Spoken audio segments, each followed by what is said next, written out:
In today's tutorial, we're going to take a look at the scratch pad within Studio Pro 8. So if we come up to the top right corner, we can see that we have this button here, and once I click on this, we have a secondary panel and timeline that opens up here to the right. Now we can actually use this section to store or experiment with our audio events and MIDI parts. So for instance, if I wanted to remove this audio event and store it in the scratch pad, I can select it, just right click, and we will cut. And let's click in the ruler in our scratch pad. I'll put this on bar 2. Let's Control V to paste that. We can see that that's been removed from our main arrange view and now stored within our scratch pad. If I'd like to close this panel, then I can just again click on this button to toggle that view off. But we'll go ahead and open that back up, and let's actually Control Z to put that back to where it was. Now if we were to simply just left click and hold and drag this over to our scratch pad, then we'll see that a duplicate copy of this event has been made. So we can do all sorts of editing, fades, level changes, and other editing actions if we'd like to experiment with this particular event. Now this is going to be the same for our MIDI part. So if I left click and hold on this part here, I can then drag this over to that scratch pad. Now we can also record audio within the scratch pad as well. So I'm going to press T to add a new track. Let's click on OK. Now that was added up here. I'm going to drag this down to the very bottom. Let's go ahead and arm this for recording. And I'm going to click in the ruler to be sure that we're active in the scratch pad. And so our playback cursor is at bar 2. I'm going to go ahead and click on the record button. And then we can see that, let's take our instrument track out of record. We can see that I'm now recording audio here within the scratch pad.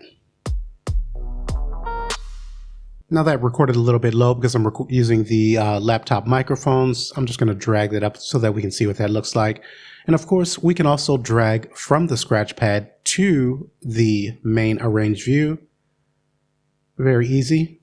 We can resize the second panel by coming to the border here. We have the double arrows. I'll left click hold and just drag to the right. So we can see more of that. And then as you can see, we also can set up loop regions within this section here. So let's actually click on this new audio event that was recorded. I'll press P as in Paul and take note of our loop range. Actually, it's already set for this event.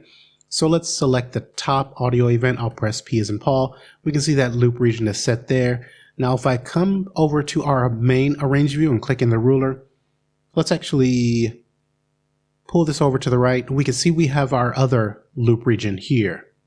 And let's go ahead and pull this back out again for a moment. And if we take a look up at the top, we can see that this is automatically labeled Scratch Pad 1, but we can call these whatever we'd like.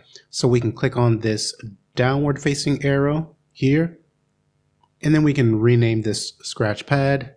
I'll just be very creative and call this rename. Let's press enter.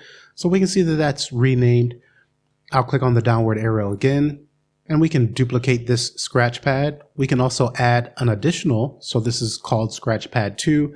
We can then do some storage or editing within this one. Let's again click on the downward facing arrow. And at the very bottom, we have delete scratch pad. So if we'd like to switch between the two that are available, we can just click on the header here with the name, and we can see the first one that we added, the rename. Let's again click, come back to our Scratch Pad 2, and if we'd like to remove this, we can again come to the downward facing arrow and we'll delete this second one out.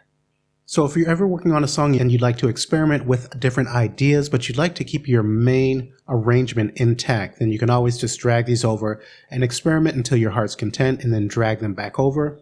And if you ever find that you don't need the scratch pad anymore, as we saw, we can come here, click on delete, and then now we're back to our original arrangement. Okay, and so we'll wrap up here. If you're interested in one-on-one training directly with me over Zoom, I do provide that for Studio Pro 8.